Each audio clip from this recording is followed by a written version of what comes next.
গতকাল গাইবান্ধা ও কুড়িগ্রামের মধ্যে নতুন এক যোগের সূচনা হলো হরিপুর খেয়াঘাট থেকে চিলমারি খেয়াঘাট পর্যন্ত তিস্তা নদীর ওপর নির্মিত মৌলানা ভাসানী সেতু আনুষ্ঠানিকভাবে উদ্বোধন করা হয়েছে। ১,৪৯০ মিটার দীর্ঘ এই সেতুটি নির্মাণে ব্যয় হয়েছে ৮৮৫ কোটি টাকা এবং এটি এলজিডি তত্ত্বাবধানে সাউদি ফান্ড ফর ডেভেলপমেন্ট ও বাংলাদেশ সরকারের যৌথ অর্থায়নে তৈরি হয়েছে।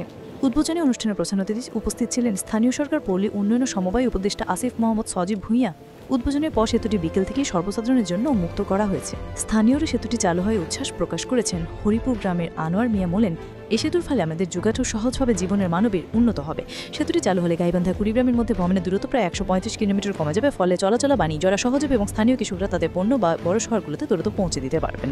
দেশে এটা এলজিটির কর্তৃক নির্মিত সবচেয়ে বড় সেতু হিসেবে বিবেচিত হচ্ছে, যা এই অঞ্চলের অর্থনীতি ও যোগাযোগ বস্তুর নতুন দিগন্ত খুলে দেবে।